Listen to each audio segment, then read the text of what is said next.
राजनीति में जब दो दलों के बीच का संघर्ष हो, अदावत हो, तो एक कहावत बड़ी चरितार्थ होती दिखाई देती है, तुम डाल डाल हम पात पात। और ये सब भाजपा कांग्रेस के बीच देखा जाए तो देखने का मजा ही कुछ और होता है। तो आइए आज बात करते हैं फिर चुनावी चकलस में शब्दकोश के माध्यम से। मैं मोहनलाल मोदी आज बात करूंगा एक वोट 10 नोट पे। और एक वोट 10 नोट ये है कि कांग्रेस ने आरोप लगाया कि भाजपा की केंद्र सरकार ने, वो तो आरोप ये आरोप भी सनातन जैसा ही हो गया है अब कि सीबीआई, ईडी और अन्य जांच एजेंसियों के माध्यम से केंद्र की भाजपा सरकार विपक्षियों को परेशान कर रही है। उसी का एक अंग है कांग्रेस का खाता फ्रीज कर दिया जाना। और जब ये खाता फ्रीज हुआ तो कांग्रेस का बयान आ गया कि उसके पास अब इतने भी पैसे नहीं है कि प्रचार के लिए कोई पोस्टर बैनर बनवा लें और हमारे नेता कहीं बस का टिकट तक ले लें। इतना पैसा भी कांग्रेस के पास शेष नहीं बचा है। तो फिर क्या करें? तो उन्होंने कहा अब पब्लिक से चंदा मांगेंगे। कैसा? एक वोट 10 नोट।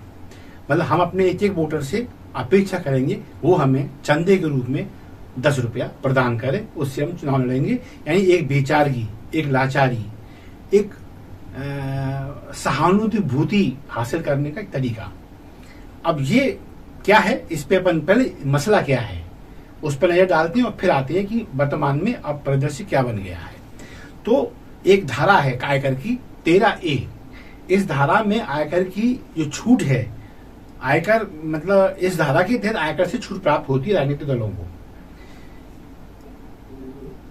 इनकम टैक्स का आरोप है आयकर विभाग का कि 2018-19 में, आज ये अपना वित्त वर्ष है 2018-19 में, कांग्रेस ने इस धारा 13A का उल्लंघन किया। और इस धारा के उल्लंघन से स्थिति बन गई कि कांग्रेस को आयकर में जो छूट मिलना थी वो छूट मिलना बंद हो गई।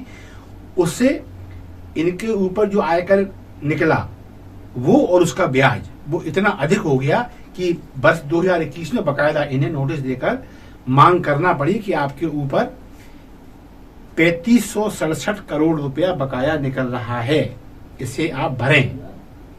ये बात कब की है? 2021 की। 2018-19 में उल्लंघन हुआ इस धारा का, तो छूट समाप्त हुई, बकाया बन गया 3567 करोड़ रुपया, जिसकी मांग 2021 में की गई। नहीं दिया पैसा इन्होंने।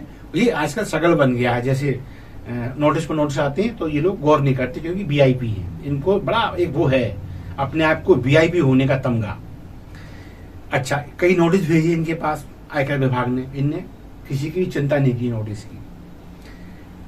फिर ये ट्रिब्यूनल में गए, इनने ये कार्रवाई रोकने की मांग करी कि साहब ये पैसे मांगते रहते हैं। तो वहां से इनकी मांग खारिज हो गई कि नहीं, ये उनका बकाया पैसा मांगेंगे वो, इसमें गलत क्या है।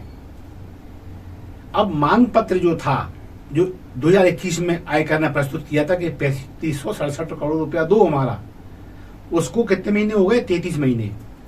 और जो कार्रवाई रोकने की इन्होंने मांग की थी उसको खारिज हुए हो गए 10 महीने, लेकिन इन्होंने रकम नहीं भरी। देखिए अब आप, ये है असलियत। कहते हैं ना, चोरी ऊपर सीना जोरी। और जब ये पैसा नहीं आया तो इनके पास विकल्प आया एक कि भाई ऐसा कुछ कर दो कि किस्त पर पैसा आ जाए। ये उसमें भी नहीं माने साहब, उस विकल्प पे भी। तो क्या किया आयकर ने? 135 करोड़ रुपए भरने का विकल्प दिया कि पहले 135 भर दो तो कम से कुछ तो आया है हमारे पास, आप भी फ्री। लेकिन साहब नहीं, ऐंठ। ऐसा इसमें एक चीज और भी होती है कि राजनीतिक दल विपक्षी स्तर पे ये पकड़ में आ रहा है, वो ये चाहते भी हैं कि शासकीय स्तर पे हमारे ऊपर कुछ इस तरह का अटैक हो जाए ताकि हम उसे शासन का अटैक बना के और सहानुभूति ले लें वोटर से। शायद उसी तहत ये किया गया। जैसे उन्होंने 135 करोड़ की भी ऑप्शन दिया, ने स्वीकार नहीं किया, तो आयकर ने अपने स्तर पर 135 करोड़ रुपए की रिकवरी कर ली। और बकाया जो अब और बचे थे पैसे, क्योंकि मांग पत्र तो बड़ा है, 3567 करोड़ का है ये, तो उन्होंने और 2 विकल्प उनको और दिए। ये लगभग 1700 करोड़ और 1800 करोड़ के आसपास जा रहे थे, तो वो फिर पूरी मांग होने वाली थी, लेकिन इन्होंने नहीं भरी। तो वो जब रिकवरी हो गई तो इनकी समझ में अब आ गया कि अब आयकर अपने उसमें आ रहा है, अब ये नहीं छोड़ेगा। क्या हुआ कि यदि ये खाता फ्रीज करते फिर बबल मचा देते, तो आयकर विभाग ने क्या किया, जो इनकी अपनी जो लेनदारी थी इनसे उस लेनदारी का जो अमाउंट था वो ने फ्रीज कर लिया कि कभी भी यदि कांग्रेस खाता खाली करना चाहे तो खाली ना कर पाए, उतनी रकम तो बच ही जाए खाते में जितनी हमारा निकल रहा है कांग्रेस के ऊपर। तो ये तो कोई भी करता है। आज भी कोई गरीब आदमी कहीं लोन लेने चला जाए और मालूम पड़ जाए यदि बैंकों को ये अपने को चूना लगाने वाला, तो बैंक इतनी व्यवस्था कर लेती है भेज के इसका ये खाता जिससे अटैच है, इससे अधिक राशि मत निकालने देना इनको, वरना अपना पैसा डूब जाएगा। तो यही आयकर ने किया। अब उसमें क्या हुआ कि जो देनदारी कहो इनकी, लेनदारी कहो आयकर विभाग की, तो वहां ने फ्रीज कर दिया कि ये अब अपनी राशि को, मतलब आयकर विभाग ने अपनी राशि सुरक्षित कर ली। इसका मतलब ये नहीं है कि इन्हें पूरा खाता फ्रीज कर दिया। फ्रीज वो राशि की गई जो आयकर विभाग की बनती है, बस उस पे उन्होंने अब बवाल काटना शुरू कर दिया। हमारा खाता फ्रीज कर दिया और पैसे नहीं है, टिकट के लिए पैसे नहीं है, बैनर पोस्टर कहां से लाए। इसको उन्होंने क्या कहा, इन्होंने कहा इसको आर्थिक आतंकवाद। ये केंद्र की भाजपा सरकार आर्थिक आतंकवाद के तले लोकतंत्र को रोंद रही है, लोकतंत्र का नाश कर रही है, उसकी हत्या कर रही है। सारे विपक्षियों जेल में भेजना, सबको नोटिस भेजना, सबके यहाँ ईडी सीबीआई भेजना, इसके तहत इन्होंने फिर क्या किया कि जब इनको लगा कि हाँ अपना झूठ काम कर रहा है, तो उन्होंने एक और चल दिया कि भाई पैसे तो है नहीं है, खाते फ्रीज कर दिए। तो उन्होंने क्या दुष्प्रचार निकाला है कि अब हमारे प्रत्याशी, हमारे नेता, हमारे पदाधिकारी पब्लिक के बीच जाएंगे और 1 वोट 10 नोट के आधार पर अपने वोटर से 10 रुपया चंदे के रूप में मांगेंगे। इसे कहेंगे एक प्रकार की सार्वजनिक रूप से भीख मांगना, ताकि लोगों में दया का भाव उत्पन्न हो तो आदमी पैसा भी दे और नोट भी दे। और ये प्रयोग पहले राजनीति में हुए हैं और चूंकि वो सफल भी रहे, क्योंकि जब पैसा आता है और लोगों को लगता है बेचारे गरीब आदमी, बेचारा, तो उसके साथ सिंपैथी भी आती है और सिंपैथी के साथ कभी कभी वोट भी आ जाता है। तो जब ये चाल चली तो सरकार की समझ में भी आ गई कि ये कुछ गुंताड़ा और चल रहा है ये विपक्ष की ओर से। तो उन्होंने क्या किया, आज सॉलिसिटर जनरल ने डाइस पे आके कह दिया कि साहब ये बहुत चिल्ला रहे हैं, इनका फ्रीज कर दिया खाता हमने। तो एक काम करते हैं साहब, 24 जुलाई तक हम इनसे कुछ नहीं कहेंगे। अब ये चाहे कुछ भी करें, कुछ भी खर्च करें, कितना भी निकालें, और ये हमारा भरे तो ठीक है, नहीं भरे तो ठीक है। अब हम इनसे निपटेंगे 24 जुलाई के बाद, चुनाव के बाद सब निपट जाए, मतगणना भी, सरकार भी बन जाएगी, बिगड़ जाएगी जो होना है।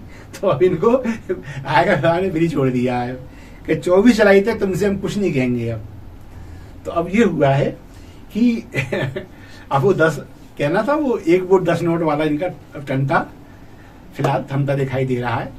और सॉलिसिटर जनरल के माध्यम से आयकर विभाग ने अपना पत्ता चल दिया है। तो कुल मिला के बात यही है। मैं यह छोटी सी बात कहूंगा कि एक छोटा सा बकायादार, चाहे बिजली के बिल का बकायादार क्यों ना हो, 1-2 महीने का नहीं भरे बस वो, उसके घर की बिजली कट जाती है। एक किसान कुछ लोन ले ले, एक व्यापारी कुछ लोन ले ले, एक युवक कुछ स्टार्टअप के लिए ले ले, यदि उसकी किस्तें चुकना बंद हो जाए या वो समय पर रिटर्न ना भर पाए, स्टार्टअप वाला या धंधा व्यवसाय वाला, तो उससे घर पर नोटिस पहुंच जाता है। और नहीं भरता है तो उसकी कुछ चीजें जब्त हो जाती हैं, फ्रीज कर दिया जाता है। क्यों भाई, जो कानून एक आम आदमी के लिए, वो नेताओं के खिलाफ क्यों नहीं होना चाहिए? और अच्छा, इतना ढीठपना, इतना लोकतंत्र विरोधी आपका आचरण कि हमसे उम्मीद करते हो कि हमारे से कोई अपराध हुआ हो चाहे नहीं हुआ हो, यदि हमारे पास पुलिस का समन्स भी आया छोटा सा 294 का ही आ गया मान लो गाली गलौज का, तो हमें प्रस्तुत होना चाहिए, क्योंकि हमारा आचरण बिल्कुल विधि सम्मत होना चाहिए। और जो नेता लोग, जब आयकर विभाग का, या तो ये कौन निकल नहीं रहा, आयकर विभाग झूठ बोल रहा है, तो समझ में आता है कि आप ठीक है, बिल्कुल आपको लड़ना चाहिए। निकल भी रहा है, वो मांग रहा है तो आप उसके मांग पत्र पे ध्यान नहीं दे रहे, नोटिसों को तो आप कच्चे की टोकरी में डाल रहे हो। और जब उसने अपनी जो उसकी राशि है वो फ्रीज कर ली, तो आपने प्रपंच रच दिया कि साहब वो तो पूरा खाता ही फ्रीज कर दिया हमारा। क्या आचरण है आपका? अब ये सब पोल खुल गई आपकी। और उन्होंने कह दी 24 तक का कुछ नहीं मांगेंगे, करो बेटा खर्च, कितना खर्च करना है तुम्हें। अब तो कुल मिला के बस यही है कि राजनीतिक दलों में जो बुद्धिरूपता आ गई है आचरण में, ये लोकतंत्र के लिए अच्छी नहीं है। और यही कारण है, इन्हीं विद्युतताओं चलते कुछ दल तेजी से अपनी लोकप्रियता खो रहे हैं। जिनका एक छत्र शासन इस देश पे हुआ करता था, अब वो नेता प्रतिपक्ष बनने को तरसने लगे हैं। इनकी स्थिति ये कि क्षेत्रीय दल इनको फुटबॉल बनाए हुए हैं। मतलब ये है कि जिन क्षेत्रीय दलों की कल की सरकारें भंग करते थे, आज मुझे कह रहे 2 सीट चाहिए क्या, 3 सीट चाहिए, 4 सीट दूं क्या, नहीं चल निकल, हमने चाहिए तुम्हारा गठबंधन, अकेले लड़ेंगे अपनी दम पे हम।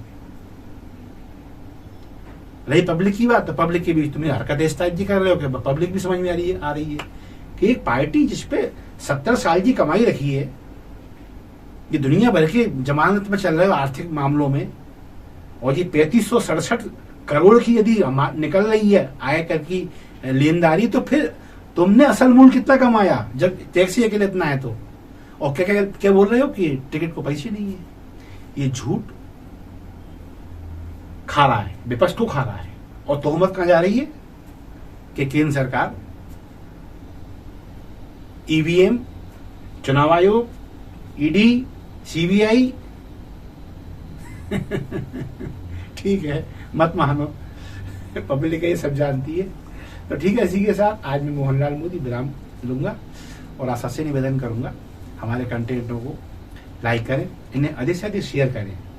और हाँ, शब्द घोष आपका अपना चैनल है, इसे सब्सक्राइब अवश्य करें। धन्यवाद। जय हिंद, जय भारत।